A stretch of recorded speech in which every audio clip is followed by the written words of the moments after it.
Estamos de volta aqui com o programa Opinião na TV Burburinho, você acompanhando a gente aqui na tvburburinho.com.br. Você pode participar, mandar um e-mail para a gente no contato@tvburburinho.com.br e também mandando um WhatsApp no 71, né, que você pode estar em qualquer lugar do mundo, 8727-7699. A gente terminou o primeiro bloco falando de eleições, do cenário, e a gente acabou entrando numa seara que era do Legislativo, que eu queria retomar esse ponto para poder a gente entrar no tema do segundo bloco, que é o nosso Legislativo Municipal. A gente falou da dificuldade de saber quem era oposição e quem era governo. É possível a gente identificar na esfera do Legislativo, já que na esfera municipal é difícil, mas na esfera do Legislativo hoje é possível identificar quem está com o governo e quem está contra o governo? Nevaldo primeiro. Veja só, dentro da Câmara existe uma oposição, dentro da Câmara. Fora da Câmara não existe oposição. Eu vejo dessa forma. Por que eu vejo dessa forma? O atual gestor, ele era oposição. Me pergunte o que foi que ele fez como oposição. Ele é um processo histórico, né? Isso veio desde 89 que estou aqui. Sempre existiu oposição, claro. A maioria é sempre a situação e a minoria é a oposição. Mas a oposição é dentro naquele espaço ali e naquele discurso ali. Saiu dali, não existe oposição. Dos 17 vereadores hoje que nós temos, quantos você acha, sem até pensar nos nomes, mas assim, quantos hoje são oposição e quantos são governo? Se você me perguntar assim, dos 17, quem vai caminhar com o atual gestor é uma coisa. Quem vai caminhar com ele... para dar sua opinião. Pronto. Quem vai caminhar com ele, a minha opinião, ninguém no final. Ninguém vai caminhar com ele. Hoje está com ele, mas não vai caminhar com ele. Não quer dizer que são oposição, não. Porque é isso que eu estou te falando. A oposição dentro da Câmara é uma coisa. A oposição lá fora, de cobrar, de fiscalizar, de denunciar, não existe. Isso é histórico. Não existe oposição dessa forma. Existe oposição na Câmara, naquele teatro. Você concorda? Bom, eu acho que afirmar que todos irão abandonar o barco, eu acho que não, mas em parte concordo. Nevaldo é o profeta do Apocalipse? Pois é uma cena bem terrível, né? É definitiva, a condenação. Já passou o juízo, o purgatório não existe, foi para o inferno literalmente a gestão do prefeito. Mas então, eu penso que na verdade hoje a gente pode pensar alguns nomes que ainda têm uma postura no mínimo combativa, de questionamento. Mas eu sinto também falta, Nevaldo, concordo com você, de uma postura mais aguerrida, de posturas mais definidas na ação. Existe o discurso, mas depois do discurso você tem que ter a prática. Sim. A gente não vê realmente muitos processos, né? E vamos citar aqui o nome da vereadora Mirella. Ela ensaiou, né? Fez alguns movimentos, fez até algumas ações no Ministério Público, não somente contra a gestão, como também contra a própria Câmara de Vereadores. A gestão do ex-presidente. Do ex-presidente. Mas ela foi talvez a única que fez isso nos últimos anos, pelo menos eu também não me lembro de nada parecido. Lembro ainda que ano passado, ainda no meio da discussão da política, coloquei também o que você colocou. Eu também não enxerguei o prefeito, à época, como vereador, numa postura realmente de oposição. Tinha realmente aquele palanque, né, aquele palco, em que você pode dizer qualquer coisa, mas e ali não sai daquele local, não reverbera na sociedade. Resumindo, o que vocês estão dizendo é que quando o vereador chega num plenário e diz que há um problema na gestão, isso deveria automaticamente gerar um POS, que é uma ação do Ministério Público, Exatamente. Um documento que fosse. E isso, na verdade, está se acabando quando acaba a sessão. Isso? Sim. É mais ou menos isso. Então, isso aí.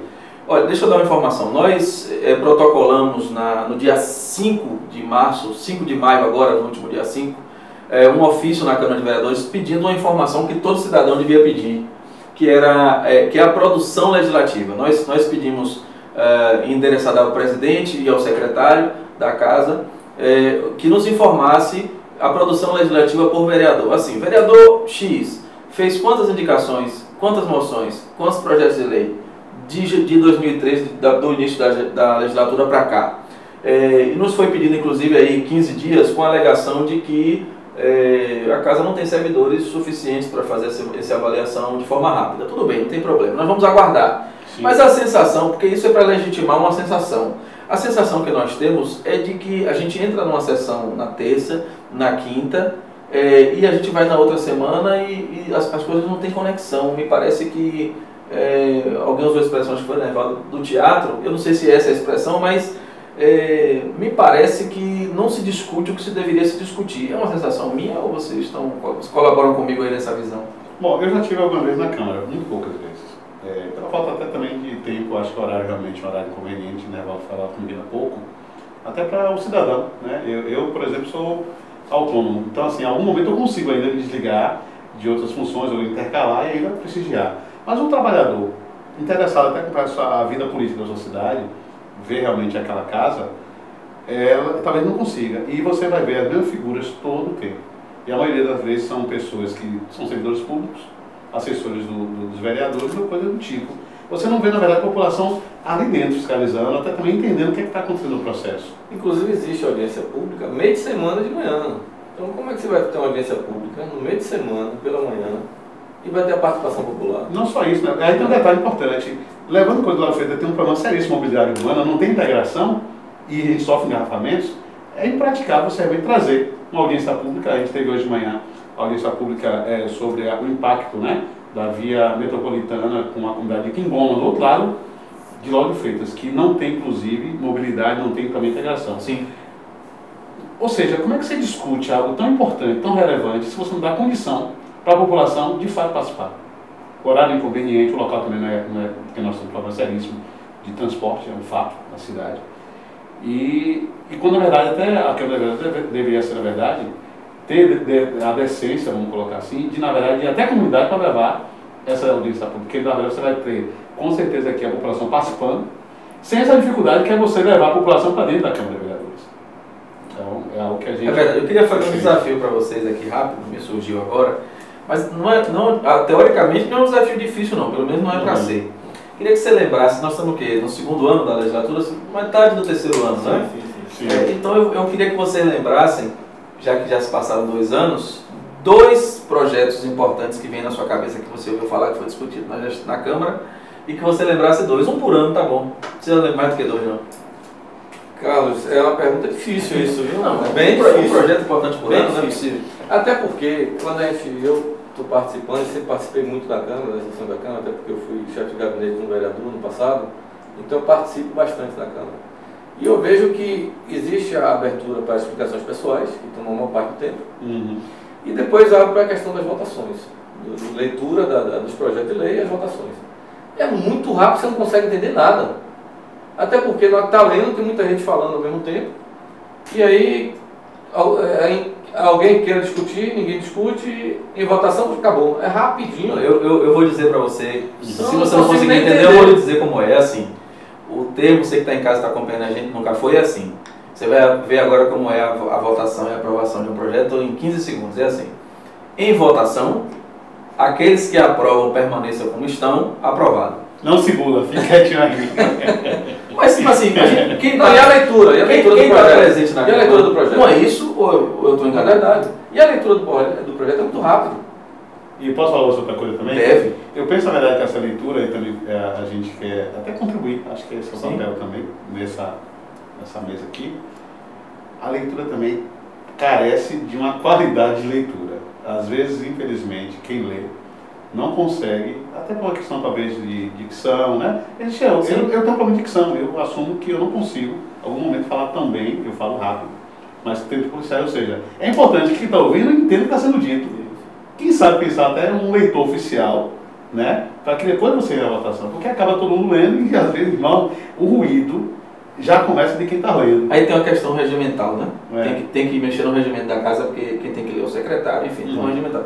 Mas assim, eu vejo que é importante a gente registrar que a gente tem a ciência de que esse projeto é discutido antes de ir para o plenário. Quando a gente fala que é rápido, até para você que está em casa entender, a gente não está aqui querendo criar uma anarquia legislativa, não. É porque a gente sabe que passa pelas comissões, as comissões analisam, votam, ou melhor, analisam, discutem, e quando vai para o plenário já vai com um parecer encaminhado, pelo menos, né? E aí lá acontece a votação. O que falta é dizer para as pessoas que isso existe.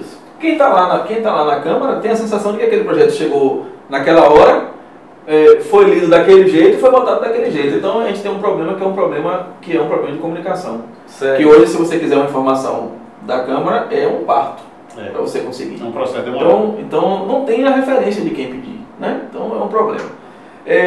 Queria, antes da gente terminar, tratar de um assunto que talvez seja... Eu não sou profeta do Apocalipse, como o Nevaldo, mas... É pessimista ele. Eu tenho que tratar disso. Assim, a gente está num cenário de reforma política. Sim. Não se sabe muito bem ainda o resultado dessa reforma, nem se ela vai acontecer. Porque a única certeza que a gente tem é que vai ser votado. A gente não sabe se vai ser aprovado, se vai ser rejeitado ou se vai ser aprovado partes. Mas uma coisa me parece que é consenso. Aliás, até agradecer a fala do deputado federal Lúcio Vieira Lima, esteve conosco aqui durante a semana e foi bastante esclarecedor a fala dele aqui. Existe uma coisa que é uma unanimidade entre os deputados, que é o fim da coligação proporcional. Né, que é para vereador e deputado, né? Acabar a coligação para vereador, deputado e permanecer apenas para majoritária, prefeito, governador. Sim. Como isso está muito bem encaminhado, eu me sinto à vontade para a gente discutir como se tivesse acontecido. Nesse cenário, com o fim das coligações proporcionais, Ricardo e Nevaldo, o que será dos partidos pequenos? Essa é a primeira pergunta. E como é que Lauro de Freitas vai acontecer? Nós teremos uma Câmara formada aí por 3 ou 4 vereadores? 3 ou 4 partidos? Hoje para você conseguir fazer o vereador, que vai passar, com certeza, essa fim da coligação, com certeza vai passar, mas vai ter a questão do voto de legenda, né? A gente vai ter que ter o coeficiente partidário para poder eleger. Sim. Então vai ser muito difícil um partido eleger 1, 2 ou 3. Muito difícil. Os partidos grandes, ou que tem um alinhamento com a gestão municipal ou estadual, vai ter a maior chance. Por que vai ter a maior chance? Porque ele vai pegar os candidatos que já foi pontuado em voto e vai oferecer alguma coisa para vir partido. Os partidos pequenos que não estão na base, não tem nada, ele não tem nada que oferecer. Então vai pegar os candidatos que não foi testado, que é uma interrogação, a gente não sabe o que pode acontecer. Qual quantidade de voto que ele vai ter. Então é uma interrogação. Então os partidos grandes vai ser favorecido sim, com certeza. Porque já está no sistema, já está no meio político, já está com o poder na mão. E o partido pequeno que não tem deputado, que não tem prefeito, que não tem vice-prefeito, que não tem vereador, não tem nada. Ele vai oferecer o quê para essas pessoas que geralmente ele vem com o partido em função de alguma coisa, em função de oferta de alguma coisa? É claro que a gente está discutindo aqui em cima de um cenário hipotético, né? Sem avaliar os possíveis ajustes. Mas assim, esse modelo que pode privilegiar o partido ou o candidato que tem capital, está decretando o fim do candidato que tem proposta? Eu penso muito nesse cenário. Por um lado, eu concordo que é necessário mesmo acabar com o voto proporcional, ou melhor, as coligações proporcionais. Até porque você também tem, por um lado, você tem a possibilidade de trazer, né, nomes bons com o projeto por conta das coligações, porque contempla pela menos votação menor, mas você alinha, né? Mas também você tem algumas coisas bem esdrúxulas, né? É verdade. Todavia, eu sinto, é um sentimento pessoal, que a gente volta um pouco àquilo que nós pensamos que avançamos, de menor influência do poder econômico nas eleições. Então, assim, é como se tivéssemos necessidade disso, mas não é o momento ainda para esse formato. Se for exatamente esse formato, exatamente como está se apresentando, acho que nós teremos um prejuízo para a sociedade, mas sei que é necessária essa mudança. Talvez o formato ou o tempo disso seria necessário uma maturação, um trabalho maior. Então, tanto é que a reforma foi anunciada para todo mundo, como eu, com a maioria, ano passado, já está acontecendo agora. Então, de novo, não existe no Brasil uma preparação para o cenário que a gente quer. Aliás, toda vez que o país entra em crise, a reforma política se apresenta como uma solução para que o foco da crise seja... Exatamente. Então, eu penso que existe a necessidade dessa mudança, mas não fomos de novo preparados, a sociedade não foi preparada para poder fazer essa transição. E vamos receber um pacote pronto e que penso que teremos prejuízos a longo prazo para esse cenário que está se apresentando. Uma coisa também interessante nessa questão de acabar com essa coligação proporcional é que também você pode ter vereador com pouco voto. Porque você vai ter vai ter que sair independente. Digamos que hoje o coeficiente oscila um pouco, mas que chega a 5 mil para você fazer um. E aí você vai ter gente com 400 votos que pode ser eleito. É pouco provável, num cenário onde os mais votados se elegerão. É pouco provável. Mas não é o mais votado. Mas você pode ter candidato extremamente bem votado num partido que não atingiu o coeficiente. Isso, exatamente. Mas você pode ter um partido pequeno, como eu estou te falando, não tem oportunidade de estar na base, não tem oportunidade de estar no Estado. Vai ser pessoas comuns da comunidade que vai ser testado pela primeira vez. Então você tem aí 30 e poucos pré-candidatos que vai entrar num partido desse e que se você tiver aí uma média de voto de 200 votos, 30 candidatos, você atingiu o coeficiente. Né? Aí você vai ter pessoas com 300, 400 votos eleitos. Agora você falou de candidatos novos e eu não queria terminar o programa sem falar disso. É um cenário muito da Bahia, mas assim, como a gente está falando daqui de Lauro de Freitas, a gente vê nas câmaras aqueles chamados vereadores de mandatos eternos. 4 mandatos, 5 mandatos. E eu estou tocando nesse assunto porque na última sessão eu vi um vereador, vou me reservar o direito de não dizer o nome dele, que daqui a pouco, por 2 razões. Primeiro, porque ele pode querer usar isso para aparecer. Segundo, como ele é um vereador que não tem muito ibope, eu não vou ser o responsável por dar para ele o maior ibope da vida dele. E ele pegou o microfone e disse assim, vereador, pediu uma parte, né, e disse assim, a cidade mais uma vez está alagada, está debaixo d'água, e entra ano e sai ano, nós estamos vendo isso aqui acontecer. E me chamou a atenção porque ele é um vereador de 4 ou 5 mandatos. Nós estamos falando aí de 16 ou 20 anos. E a fala do entra ano e sai ano e eu vejo isso aqui acontecer, me parece que... Foi pego de surpresa, que ele foi pego de surpresa. Então a minha fala para que vocês falem sobre esse assunto o vereador, a reeleição, porque isso é uma das propostas inclusive da reforma, né? A reeleição é saudável ou não para o processo político municipal? Vocês são a favor de ter uma reeleição no máximo, não ter reeleição, um mandato um pouco maior, como está sendo proposto pela majoritária? Você acha que o vereador que faz da vereança a carreira, ele faz um mal ou ele faz um bem ou não interfere em nada para o municipal? Se o vereador trabalha e faz o papel dele como deve ser feito, eu acho que não tem problema nenhum da eleição. Agora, se um vereador não trabalha, não faz o papel dele de fiscalizador, de cobrar realmente, e está lá se reelegendo, já está lá 20 anos, 24 anos, eu acho que isso é um absurdo. Eu acho que é um mandato no máximo. Como regulamentar isso? Porque a questão toda é essa aqui. Porque se ele não tem trabalho, como é que ele está lá há 20 anos? Pois é.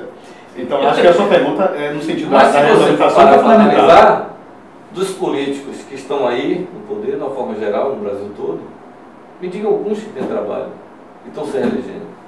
E aí, Ricardo? Bom, eu penso que... Eu não digo nada, estou aqui só para fazer você dizer. É porque o que Nevaldo traz seria o ideal, né, Nevaldo? Seria que a nossa consciência política... Nós estamos votando um representante para nos representar lá. Mas na vida real, vamos colocar assim, isso ideal seria essa missão. No mundo perfeito. No mundo perfeito, que não temos. Nós temos um mundo, na verdade, caótico, né? Que tem que tentar trazer isso para a nossa realidade. Minimizando os impactos, né? Penso eu que talvez um mandato prolongado com uma única reeleição seria, acho, fundamental, seria o ideal. Porque eu milito também na política já tem um tempinho e acho realmente extremamente perigoso para a sociedade essa coisa do indivíduo perpetuar-se e ter como profissão ser vereador, ser político. Aliás, uma das propostas da reforma para a majoritária é que, no caso de prefeito e governador, seja um mandato de 5 anos sem reeleição, né? Sem reeleição. Acho que... Para o vereador daria certo isso?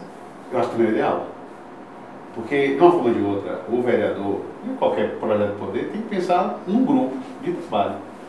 Se você tem, na verdade, um trabalho bem feito, você pode ainda tocar o projeto enquanto grupo e fazer que o seu mandato seja continuar de uma maneira ou de outra. Agora, o que realmente é inadmissível é você fazer, na verdade, como você colocou, fazer profissão, não é nem carreira, é profissão. Se ele estiver fora, ele não faz mais nada. Não desaprendeu a ler, a escrever, desaprendeu que tinha outra profissão e começa a fazer qualquer negócio para estar nessa vida pública.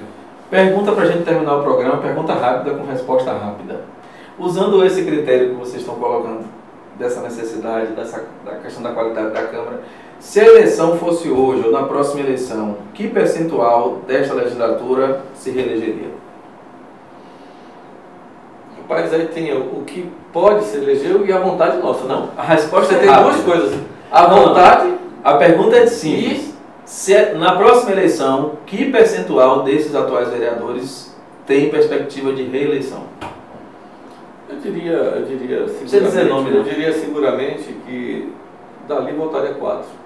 Dos 17, Votaria 4. votariam 4. Pouco mais de 20%. Votaria 4. Você concorda, né? Acho que 40%. 40%? Retorna. Infelizmente. Infelizmente. É porque existe toda uma conjectura, uma cultura e coisas que a gente... Nós vamos resgatar esse vídeo daqui a um ano. Daqui a um ano não, em outubro do ano que vem. E vamos ver se você ou se Nervaldo acertaram. E se ganharmos, quem ganhar, leva o quê? Nessa perspectiva. Então, você. Olha, eu queria agradecer a vocês, antes de vocês se despedirem das considerações finais.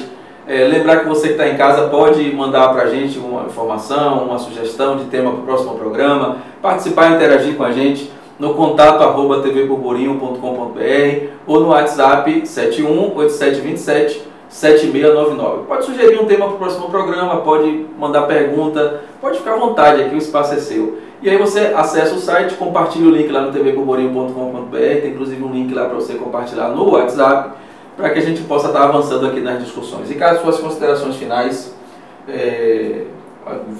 quase que eu fiz igual um vereador agora, né? na sessão da Câmara. Suas considerações finais, queria te agradecer pela oportunidade, você que é uma figura que é representativa para a opinião na cidade. Queria lhe agradecer e dizer que o espaço está sempre aberto para a gente discutir com qualidade e no alto nível, como a gente propõe aqui. Queria agradecer também ao convite do TV Burburinho. E eu queria saudar a população lá de Feita, né, nosso povo, algumas figuras que eu faço questão aqui de... Fica à vontade. Até porque também pessoas vão reproduzir essa... Dos 4 cantos, de Tinga, de Portão, de Vila Praiana, de Vila do Atlântico, de Areia Branca, de Jambeiro, de Lagoa da Paz, de Chafariz, todo mundo está assistindo a gente. Um abraço especial para a Adriana Santos, lá da comunidade de Leila Diniz, que vai também conceder, também tem um espaço aqui, ela tem muito a falar aqui para a população. Um abraço para minha galera lá da MAB, Areia Branca, né, da associação atuante, militante, Analice, Gildete, Tati, Stephanie, uma galera bacana, o Wallace. Vila Mar, mandar um abraço para o Manuel, que também está brigando lá pela Rua da Irmandade, então tem que levar as pessoas que estão, né? A famosa Rua da Irmandade. E... Você tem que mandar abraço para a Renca, senão você vai apanhar, hein? Renca, ó, minhas amigas de trabalho, viu? É assim, eu sou aquele que elas mandam e eu tenho que obedecer, senão o bicho pega, literalmente. Ludmila, Graça Paixão, Eveli, né, que estão fazendo um trabalho bacana aí na cidade com relação à consciência e cuidado com os animais. E todo o nosso povo, um abraço, obrigado pela atenção. Curtam o TV Burburinho, porque aqui a gente pode ter mais espaço de discussão séria para o bem da cidade. Obrigado, a casa é sua, né? Fala de suas considerações finais, obrigado por estar conosco aqui. E o espaço está aberto para a gente discutir sempre. Carlos, queria agradecer, somos nós aqui, né? A gente enriqueceu, né? Eu aprendi mais aqui. Com certeza, eu aprendi mais aqui. Eu queria, primeiro, deixar meu e-mail e o WhatsApp da denúncia, né? Da Comissão da Cidadania e Verdade. Pode falar que enquanto você fala, o pessoal da produção vai colocar aqui embaixo aqui, ó. O e-mail, dá trabalho do pessoal da produção aqui, ele vai botar aqui embaixo. O e-mail cidadaniaeverdade@hotmail.com e o WhatsApp é 719108-3925 para denúncia. E queria também mandar um abraço aos membros, né, da Comissão da Cidadania e Verdade, que é Lino, lá do Vida Nova, Rosana Paixão, do Condomínio Jardim dos Pássaros, Jadilson da Itinga, Lins da Vila, Suzana, Brenda, Júlio, Paulo, toda a turma que está compondo essa comissão. Um abraço a todos vocês e conto com o apoio de todos vocês. Muito obrigado. Deixa só o endereço do blog, por favor. Então, se você quiser acompanhar também o nosso trabalho, né, no blog laurenfoco.blogspot.com.br, você vai estar lá acompanhando notícias da cidade, opiniões também nossas e também tudo aquilo que é importante para a cidade e para o Brasil, né? Então a gente tem esse compromisso de tentar trazer assunto de qualidade para que a gente possa estar discutindo e pensando nossa cidade, nossa Bahia, nosso Brasil e nosso mundo, né? Então essa é a nossa contribuição. Ele começou o programa dizendo que não era blogueiro, viu? Olha, obrigado para você acompanhar.